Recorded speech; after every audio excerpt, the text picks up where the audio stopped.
Tammy Jo Alexander, once known to the rest of the true crime world as the Caledonia Jane Doe prior to identification, was an independent and colourful young soul. Her deep-rooted insistence on exploration and achieving adventure, as well as her inclination to travel without worry and engage with the wider world around her, was cut short by an unexplainable, unsolved murder in the open fields of Caledonia, New York on November 9th, 1979, leaving all who knew her back home in Brooksville, Florida, and the entire country at large, grasping for answers in a sea of evidence that drowned us all in doubt. As a hope to provide more substantial reasoning built upon observable evidence and situational analysis, this is an examination of the murder of Tammy Jo Alexander and the long years she spent as the Cali Jane Doe without an identity for 3.5 decades. This is Cold Case Detective.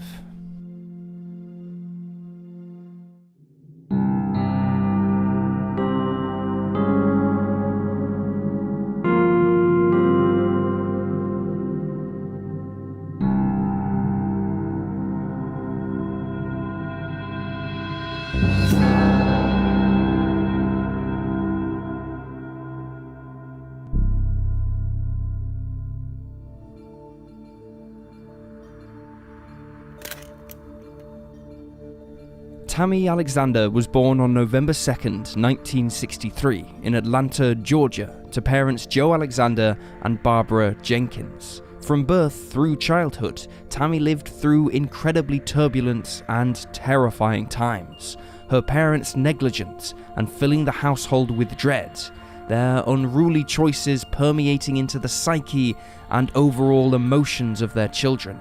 As a mere toddler, Tammy would walk in on her mother abusing pills in the bathroom, addicted to prescription medicine after Tammy's father Joe moved out.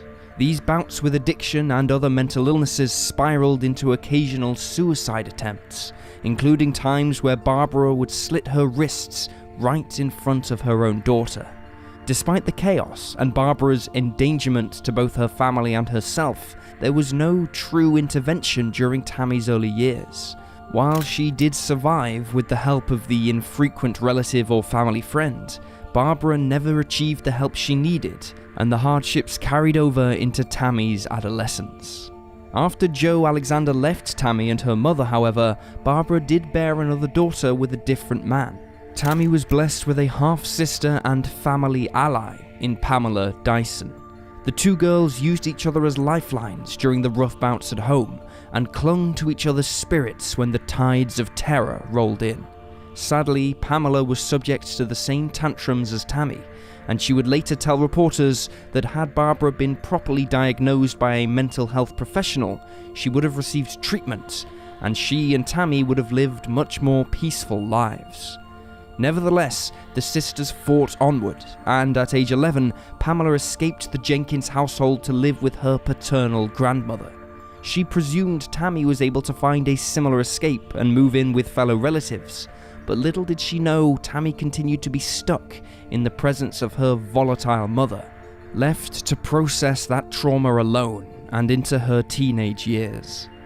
Luckily, Tammy's end of middle school and beginning of high school years weren't completely isolating. At school, Tammy was able to form a few close friendships with like-aged girls in her Brooksville, Florida classrooms. One girl in particular was Laurel Noel, who shared multiple personality traits with Tammy and quickly clicked with her go-getting demeanor. Laurel and Tammy would often write letters to one another, Tammy consistently informing Laurel of her most recent boy crushes and desire to escape their Brooksville home. Soon after their high school careers began, Tammy found love in another classmate, an older boy named Kevin Williams. Tammy was certain she wanted to marry Kevin despite their relative youth.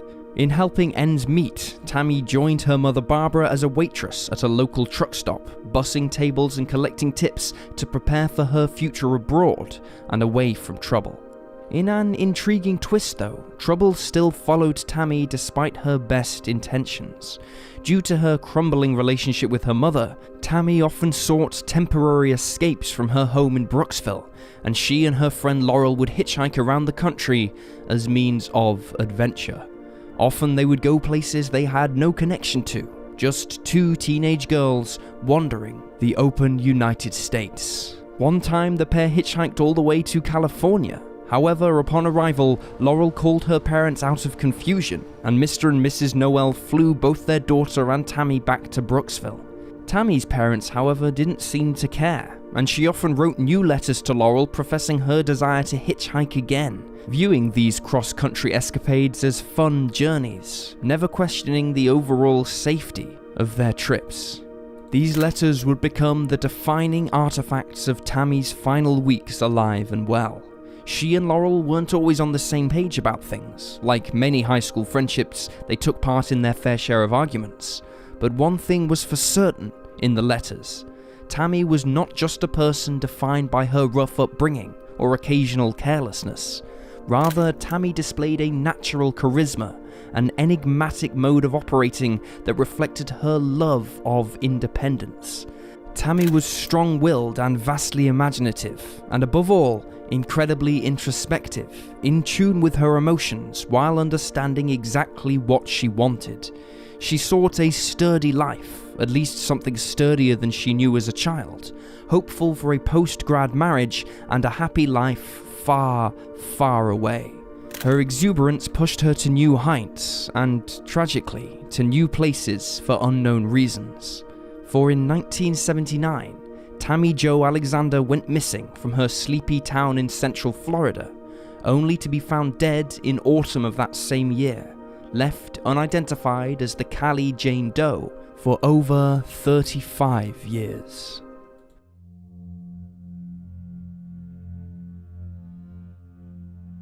Let's now turn to the timeline of events leading up to Tammy's disappearance. The last stretch of Tammy Alexander's known whereabouts begin at 11:35 p.m. on May the 26th, 1979, in Brooksville, Florida. She writes a final letter to her best friend, Laurel Noel, announcing her desire to get married before the year is out, and her plan to leave the Sunshine State in September of the following year. The letter acts as a goodbye of sorts due to Laurel and Tammy's impending parting of ways. This would be the last time Laurel hears from her childhood friend. A short while after Tammy sends her final letter to Laurel, around the time spring transitions to summer of 1979, Tammy ends up at the Rainbow Prison Ministry in Young Harris, Georgia. Young Harris is a rural yet mountainous region in the northern sector of Georgia, and the Rainbow Prison Ministry hosts inmates who have either been released on parole or on probation. However, why Tammy attends the camp is unknown, and could either be as a volunteer of sorts through a summer school program or an actual attendee, considering her runaway incidents in Florida, seeking an alternative form of corrections. Yet none of Tammy's friends nor family know of her whereabouts, and assume she has run away again. During Tammy's stay at the prison ministry in July of 1979, she leaves a series of voice recordings via phone for her boyfriend Kevin Williams, who remains back in Florida. Kevin isn't privy to Tammy's exact location, but in her messages she sounds at peace and hopeful, not at all disturbed nor in danger, thus prompting no anxious reaction from Kevin. This is the last confirmed communication made by Tammy. Later that summer, Tammy's trace disappears. She theoretically leaves the ministry in Young Harris, Georgia, and travels either back to Florida or westward. Due to her history of hitchhiking and taking rides from strangers, it's believed that Tammy journeys on a cross-country road trip with strangers, and most likely not by herself for the time being. As the dog days of summer give way to the mild chills of autumn, Tammy remains missing from her Brooksville community. She continues to travel, most likely northeastward this time around. Either at the end of October or the beginning of November that year, Tammy lands in upstate New York.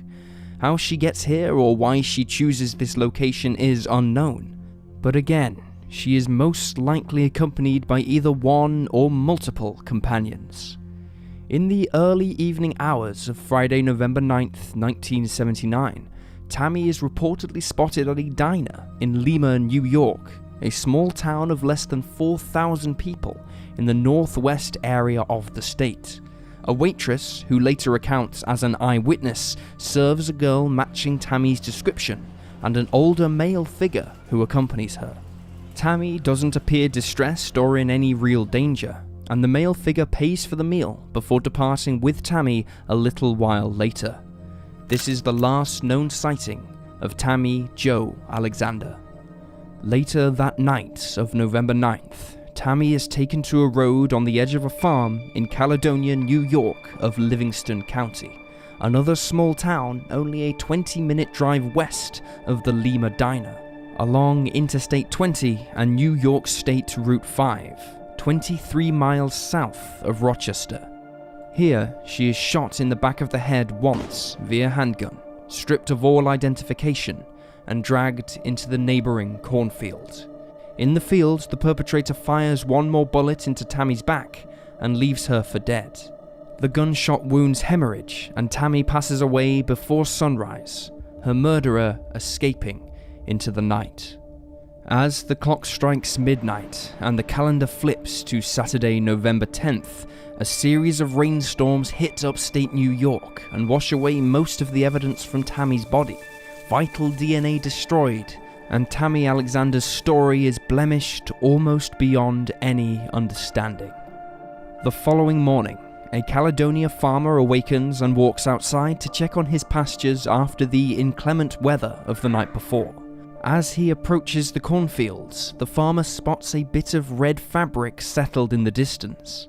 Believing it to be a trespassing hunter or unwanted visitor, the farmer approaches with caution. Upon reaching the red clothing, however, the farmer instead finds the body of a young girl, shot twice and covered with dirt.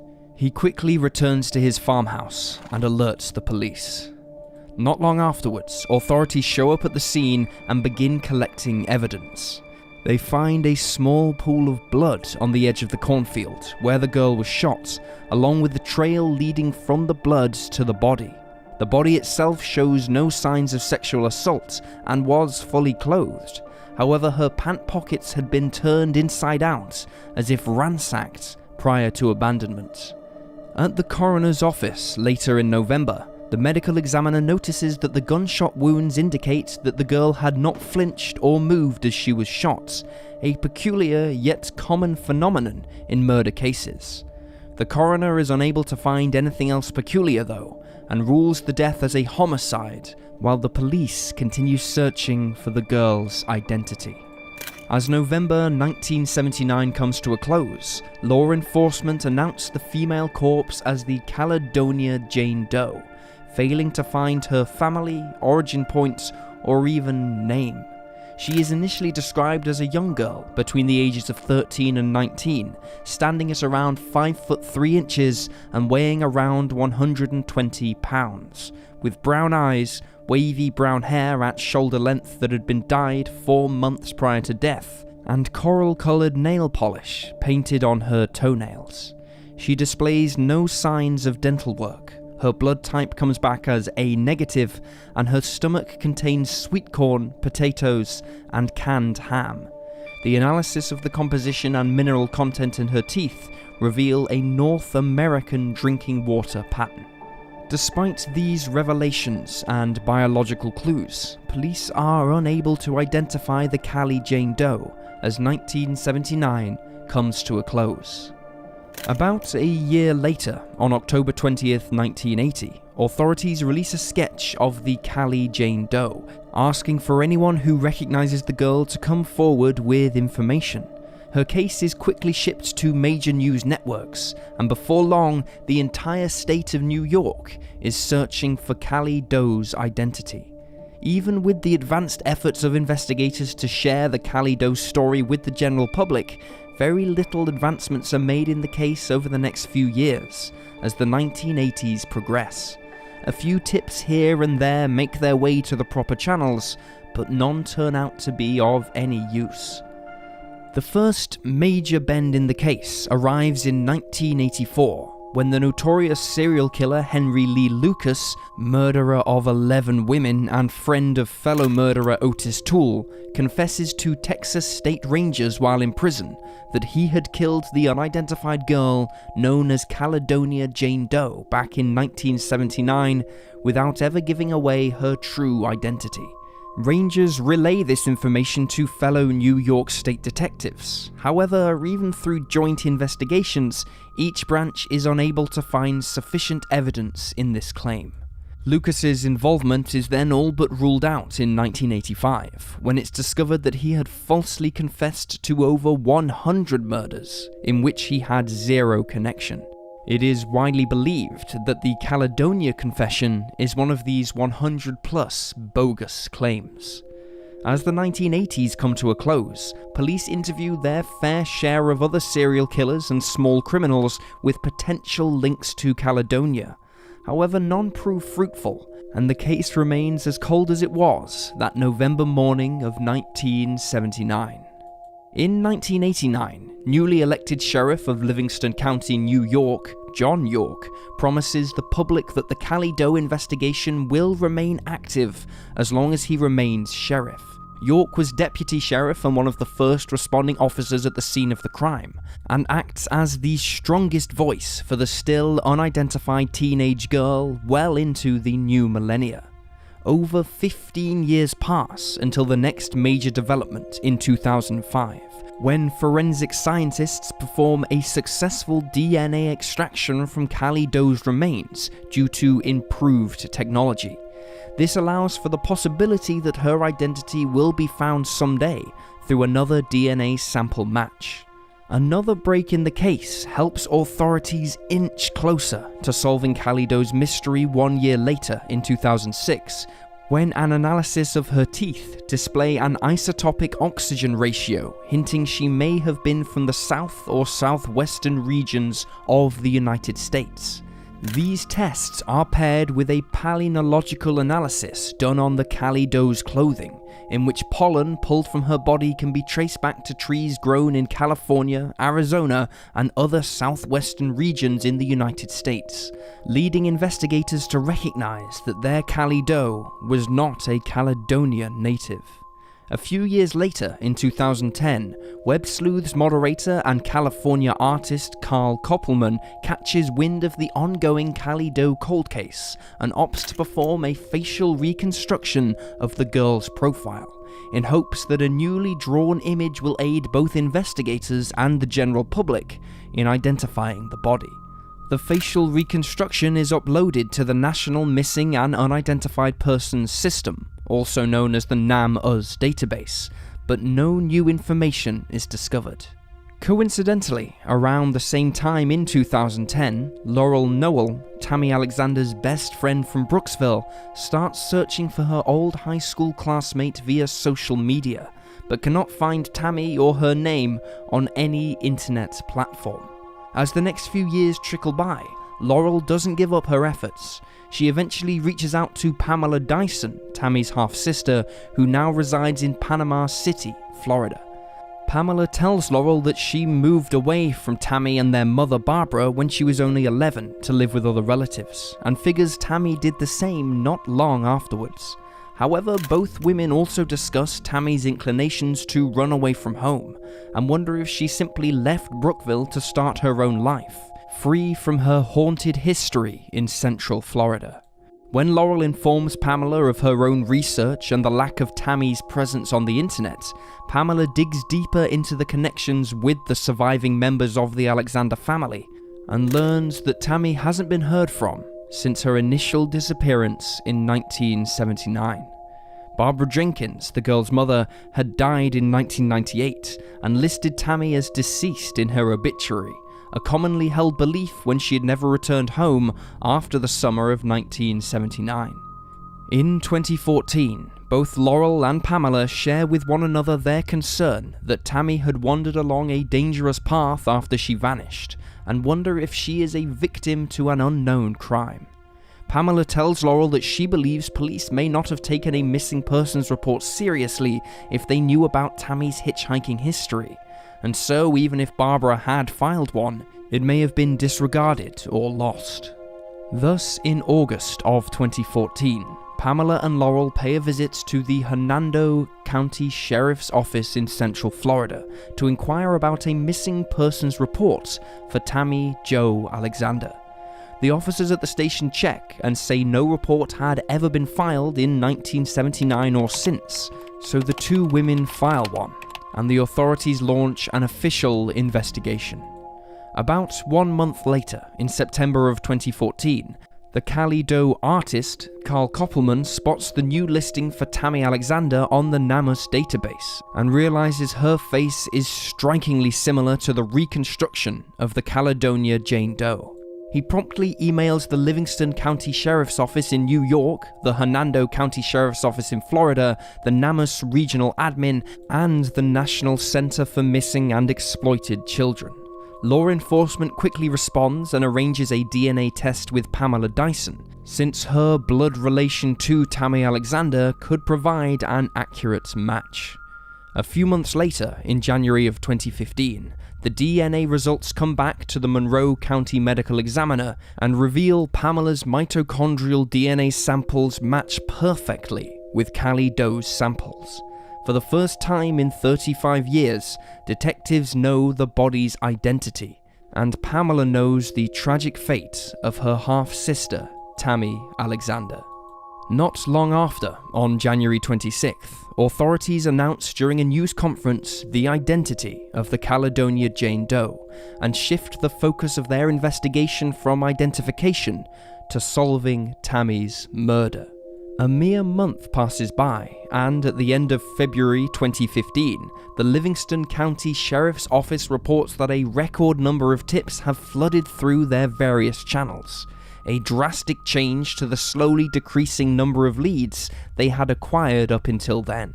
One call from a Tennessee truck driver gives detectives what they describe as their most sizable development yet. However, what this is never disclosed.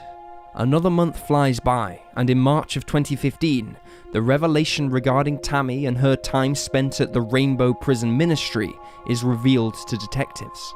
However, the Young Harris Ministry has long since closed, and the husband and wife who started the ministry have passed away, along with one of their children.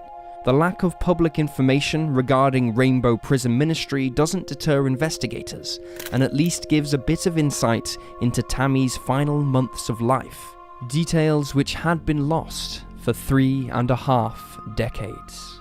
A few months later, on June 10th, 2015, Pamela, Laurel, and about 100 other attendees visit Tammy's cemetery in Dansville, New York, for a ceremony replacing the Jane Doe tombstone with one that reads Tammy Jo Alexander. The family decides to keep her in New York rather than transfer her back to Florida, thanking the Livingston County officials for their hard work on the case. In what might be the biggest discovery in Tammy's case since her identification in 2015, another piece of DNA evidence is procured from an auto racing jacket found on her body in early 2016. This sample is different than the one used to identify Tammy Jo, and is found to be that of an unknown male subject. 3 separate male persons of interest are brought in for questioning, and their DNA is taken in order to match against this new evidence. Almost a year passes until November of 2016, when the Federal Bureau of Investigation, now a major player in the cold murder case, announces none of the 3 male subjects matched the new DNA sample from Tammy's body, but that they are still following any and all leads that they may obtain. The most recent update delivers on what would be Tammy Alexander's 57th birthday, November 2nd, 2020.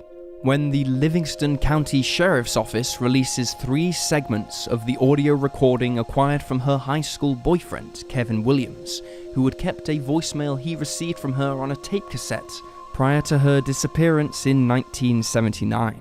Detectives hope that someone out there recognizes Tammy's voice from around the time she went missing. Another effort to bring the final closure to a mystery with so many twists and hardly any answers.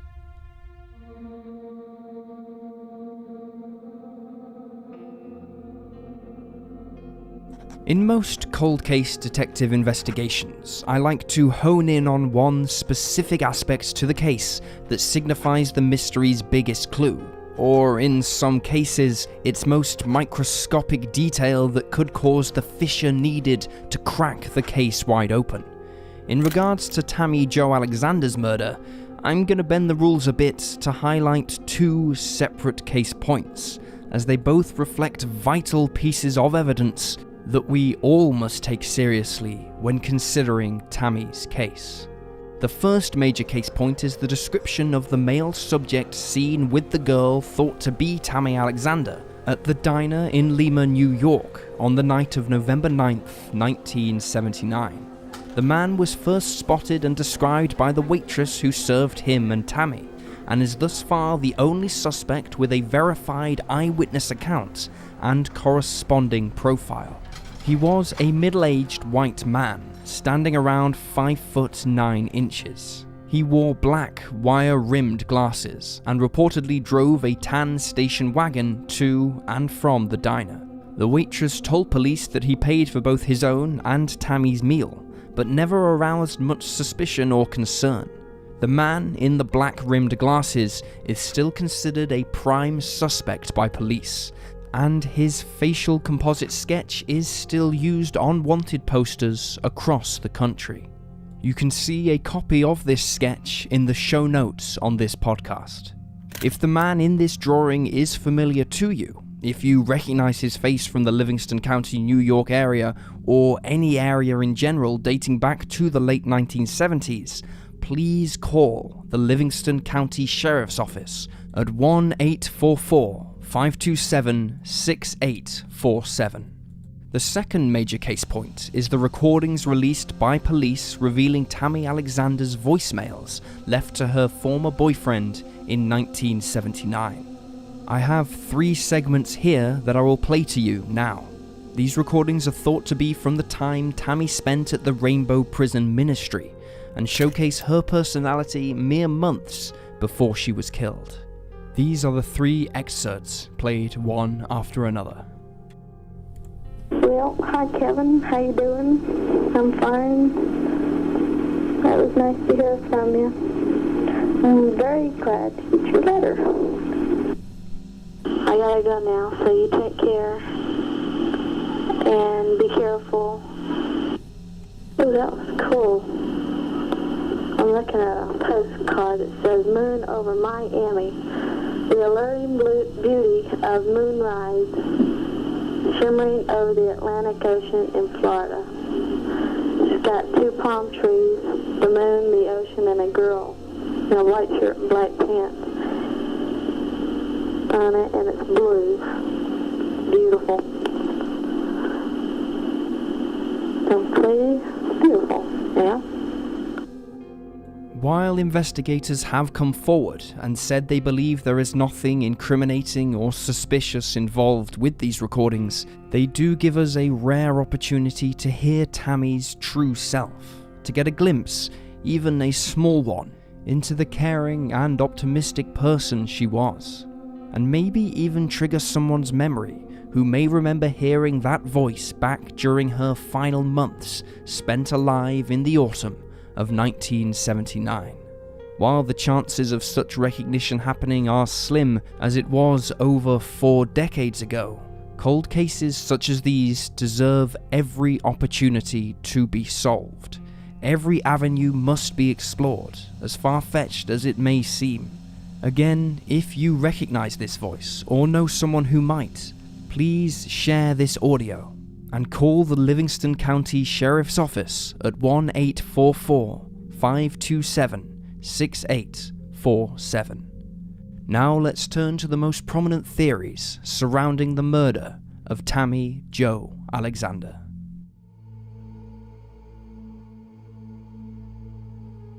For years, the central theories revolving around Tammy's case file focused on her true identity, considering her Jane Doe moniker. Luckily, that aspect of the mystery has been solved, and we can focus our theories on who killed her and how she wound up in Caledonia, New York, hundreds of miles away from Central Florida. To start, it's vital to track Tammy's first movements when she left in the summer of 1979, to theorize where she may have gone and theorize who she may have met between Brooksville and Livingston County. We do know that Tammy spent time at Rainbow Prison Ministry in Young Harris, Georgia, but where did she go after this? Like many theories surrounding Tammy's murder, we can draw incredibly helpful clues from the clothing she was wearing the night she was killed, and the artifacts pulled from her body after her discovery on the morning of November 10th. As we've previously mentioned, scientists completed a palynological analysis of pollen samples extracted from the exterior of her garments in 2006 to trace the origins of the samples and track her movements via United States pollen patterns. The tests were conducted at the palynology lab at Texas A&M University, and researchers found 4 distinct types of pollen grains: that of Australian pine, oak, spruce, and birch trees. These grains were then compared to a controlled sample of pollen grains extracted from the rural upstate New York area in 1978, 1 year before Tammy's tragic arrival. Oak trees are found all across the United States, alongside birch and spruce trees, which are especially popular in the state of New York. That being said, there were no oak, spruce, or birch pollen grains detected in the 1978 control sample, and it should be mentioned that no birch or spruce trees were located in the general vicinity of the body's discovery in Caledonia. In fact, the birch and spruce varieties found on Tammy's clothing were eventually matched with birch and spruce species found most often in the mountainous regions of California, on the other side of the country, and 3,000 miles away from Livingston County. The fourth and final pollen grain extracted from Tammy's person, the Australian pine, is considered an invasive genus, grown sporadically across the United States and in surrounding countries, but in finite quantities. Australian pine can be found in Mexico, South Texas, South Florida, the campus of Arizona State University, the campus of the University of Arizona, and some regions of California. We know that Australian pine cannot survive the cold winter seasons of upstate New York. Therefore, we know at least one of these strains was picked up away from Caledonia. And the one area that shares overlap in all 4 pollen grains, the Australian pine, oak, birch, and spruce, is the southwest mountainous area of California, including San Diego. While detectives are confident these findings paint a clearer picture of Tammy's movements prior to death, do a few pollen grains certify Tammy's presence in the southwestern United States? No, but that's not all that hints of her westward journey. Another piece of clothing, or in this instance jewelry, supports that very theory. A handmade necklace found on Tammy's body the morning of November 10th. The necklace, chain, clasp, and prongs are made of imitation silver, with 3 turquoise stones fitted to each prong, one resembling a bird. You can find a picture of this necklace in the show notes. The overall shape and craft of the necklace strongly supports a homemade origin, as it bears no brand name or identifiable match in any jewelry catalogue from the time period. Rather, investigators view the necklace as a replica of Native American jewelry, made and sold mostly in the southwestern United States. Of course, there is no way to confirm Tammy didn't already own the necklace prior to her 1979 departure, as she could have potentially brought it at a thrift store or antique stand somewhere in Florida. But experts don't think so. This would be far too coincidental, and it also ties in with Tammy's wishes to return to California that she expressed in her final letters sent to Laurel Noel. So, the route that Tammy Alexander most likely took after leaving Young Harris, Georgia, tracks southwest across the United States, through the Bible Belt, through the deserts of Texas and New Mexico, and then through Arizona into Southern California. She most likely stayed in that area for more than a few days, as the tan lines found on her body post-mortem hinted at a lengthy stay in a sunny climate. It was here she probably picked up the regional Australian pine pollen grains, and then headed back east.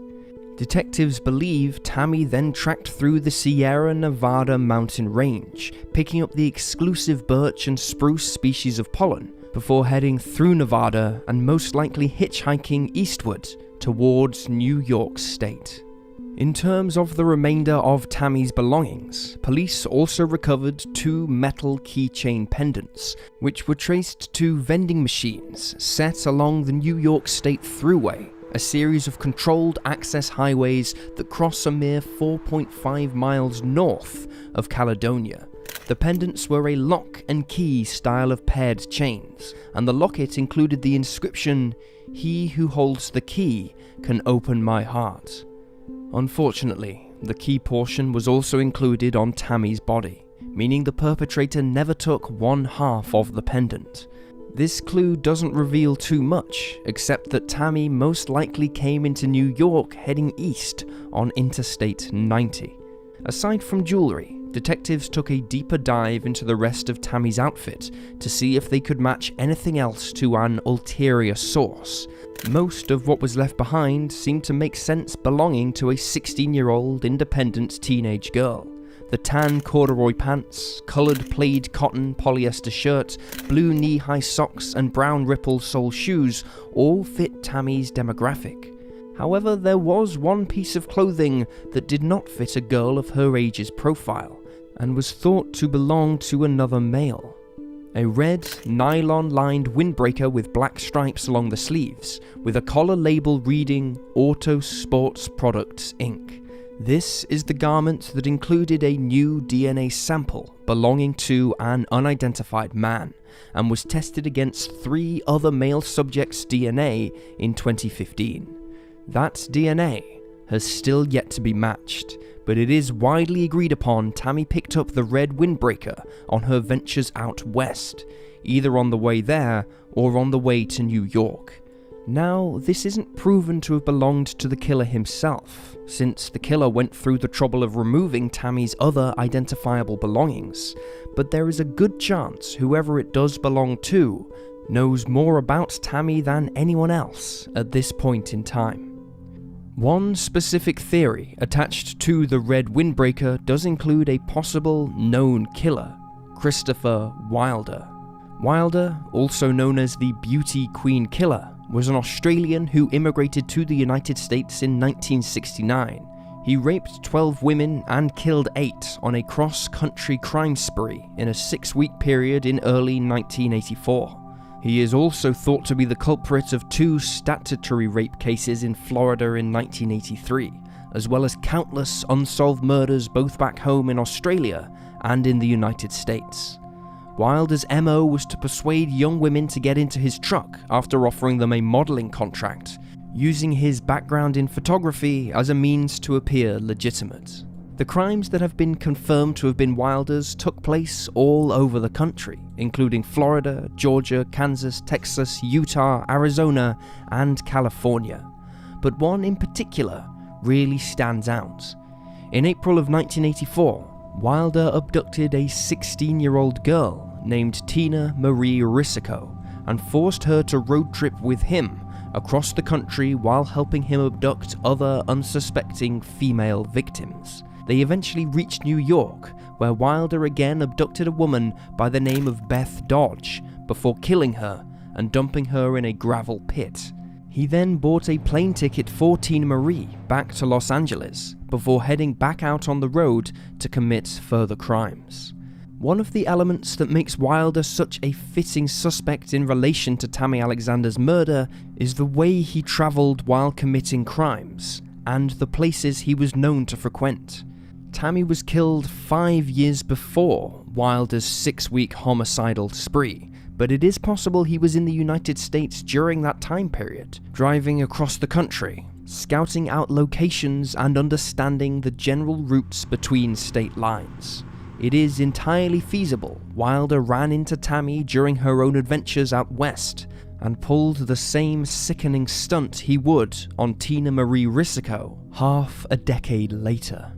But that is not where the suspicions end. Wilder was also a prevalent race car fanatic, even dabbling in stunt driving and other high-speed endeavours himself. In fact, he owned a fair share of merchandise that was manufactured by the same company, labelled on Tammy's red windbreaker, Auto Sports Productions Inc., leading investigators to wonder if that jacket Tammy had belonged to Wilder. In addition, Wilder was also known to have used a Colt Python .357 Magnum revolver, a gun that can be used to fire .38 caliber bullets, the type of slug found at Tammy's crime scene. Sadly, the ballistics of Wilder's gun were never tested alongside the bullet found at the cornfield in Caledonia, and Wilder was killed in a standoff with police in Colebrook, New Hampshire, before any interview could ever take place regarding Tammy. It should be noted that Wilder's involvement in Tammy's case was theorized early on in the investigation and prior to the male DNA sample's discovery in 2015. Now, it is safe to assume that Wilder's DNA has since been tested against the windbreaker's evidence and rendered not a match. However, until there is an official statement made by the assigned detectives, Christopher Wilder is still a solid suspect in the case. Beyond a few other lower-tier criminals investigators have already ruled out using DNA evidence, there just aren't many names tied to Tammy Alexander's murder. One could conceivably still chart Henry Lee Lucas as a possible culprit using his MO and testimony, but remember that officials have his DNA on file as well, and have most certainly tested it against the mystery male subject's DNA. Of course, there is also the family left to consider. Anytime a person goes missing, especially an underage teenage girl, the focus always passes over the family. There are those that wonder if Tammy's listing as deceased on her mother Barbara Jenkins' obituary in 1998 wasn't just an assumption, but rather admissible of the fact that her family knew she was dead. As previously mentioned, Barbara had various untreated mental disorders, and working at a truck stop with Tammy would have meant frequent encounters with nefarious characters. It's possible Barbara or one of her boyfriends knew about, or worse, was complicit in Tammy's death, and then covered it up using her runaway status against her. It should also be noted that no missing persons report was ever filed, a mistake that could be rendered purposeful. Some theorists also refrain from absolving Kevin Williams, Tammy's high school boyfriend, of any guilt. Kevin was reportedly the last person to hear Tammy alive, and some suggest that if he caught Tammy running away with another guy on one of her hitchhiking escapades, he may have taken things a step too far. However, both we and the authorities do not believe Tammy's family or boyfriend are in any way involved with her disappearance and death. Tammy was rarely home as a teenager, and the fact that her mother and other family members figured she simply ran away in 1979 does make sense when factoring in her known behaviour.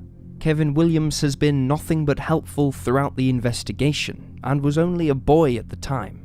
These theories also do not explain how Tammy had pollen grains from terrain on the opposite side of the country and ended up thousands of miles away from Brooksville, Florida, at the time of her murder. These theories simply do not fit in any way, shape or form with the remaining evidence left at Tammy's crime scene, and should not seriously be considered by the general public. When considering killers, recall the fact that the detectives have a DNA profile. We don't know for sure it's the killer's, but it has likely been used to rule out known players in Tammy's life who are still alive, as well as criminals already included in the FBI's database. Whoever the killer is, they are not someone from Tammy's childhood. Before we divulge our hypothesis of Tammy Alexander's unsolved murder, we want to make it known that our conclusions presented in Cold Case Detective are purely logical speculation based upon evidence, circumstance, and factual subtext. We are only privy to the same information presented in each episode, and we do not attempt to promise certainty or an expert guarantee. We simply observe, research, and report. Pulling from the evidence analysed for years by scientists and investigators alike, we believe Tammy Jo left Brooksville, Florida, and later Rainbow Prison Ministry of her own accord. It was her nature to explore, to find something better for herself, and her youthful independence led to her decision to escape the horrors she faced as a child and adolescent. We believe she did travel westward through the southwestern regions of the United States, most likely stopping in New Mexico or Arizona before making her way into California. Taking into account the tan lines on her body, her previous positive experience visiting the state, as well as the amount of pollen grains still attached to her clothing, it makes sense that Tammy probably spent more than just a few days in Southern California. Who she met and what she did there is impossible to say for now, but she must have eventually felt the drive to continue hitchhiking, and this is where she met her fate. We believe that at some point, Tammy decided to head eastward before running into the person who would eventually kill her. It is highly probable that whoever the killer was met Tammy and persuaded her to join him under the pretense of innocent ideals. They were likely a practiced manipulator and took advantage of a young girl desperate for transportation, but open-minded enough to tag along with a stranger. The two made it to New York, where Tammy bought her New York State throughway pendants from the vending machine and enjoyed one last dinner, unaware her life was about to end. We believe it was Tammy that night at the Lima Diner that the waitress who reported her sighting with the anonymous male subject is telling the truth. The stomach contents in Tammy's post-mortem matched the exact type of food served at the diner in which the eyewitness waitress worked: sweet corn, potatoes, and canned ham. It was after this final meal the killer unveiled his true colors, callously murdering the young girl via gunshot wound to the back of the head. Who the killer is exactly is at this point impossible to discern. In 1979, it was common for people to not only ask for rides, but for drivers to pick up hitchhikers too. To narrow down the list of middle-aged white men who gave a ride to young girls in the late 1970s would pose an astronomical task, a feat without an end. Whoever the killer was, however, he knew what he was doing. He was likely a practiced criminal. He may have escaped persecution but be in prison for another crime. Or maybe he died via other means, their identity and role in the murder lost to a grave hundreds of miles away. Or maybe he is still out there, lurking in the shadows in old age. Whoever it is, and regardless of his fate, there is always a chance for capture, no matter how many days have passed or how many leads have been exhausted. If the Golden State Killer can go decades between crime and capture, others can too. And until the man responsible is behind bars, we must operate with the belief that justice can be done and will, in time, be served. Remember his description, remember his face. There is always hope for justice to be done. Until that time, however, we must remember that the long and winding story of the Caledonia Doe is not defined by a cornfield in Livingston County, New York. It is not defined by 2 gunshot wounds, or a tattered red windbreaker, or a few grains of pollen. It is the story of a promising young woman named Tammy Jo Alexander, who persevered through extraordinary and terrible circumstances to become the person she was supposed to be. Too often, a person who runs away from home or hitchhikes into potential danger is viewed as unstable or unintelligent, a youth who is asking for trouble. But remember, Tammy was surrounded by instability and malevolence at home. She fought through a chaotic childhood, survived abuse and trauma, and found the strength to seek out a bright future through whatever means necessary. The judgment of others be damned. Tammy was an explorer, a courageous adventurer with a passionate soul, more than just a survivor, but a fighter and optimist as well. Her legacy was that of an enigma for 35 years, but from here on out, it will be that of a human being who deserved the chance to create the life she sacrificed everything to pursue. She had a right to start anew, to make friends and relationships with those that would listen to her story, and to feel a part of this world. It is our privilege and duty to not only listen and learn from Tammy Jo's story, but to share it as well, remembering her for the woman she was, not the cruelty she endured. This is Cold Case Detective. Thank you for watching this Cold Case Detective documentary. If you'd like to support us in making more content like this, consider subscribing on Patreon for a whole host of great rewards and additional content. I'd like to give a special shout out to our incredible Chief Detective Patreon supporters, Nick M, Max Hay, Jennifer Babcock, and Daniel Halfstone, as well as all our patrons for making this series possible. Thank you for watching, and I'll see you next time.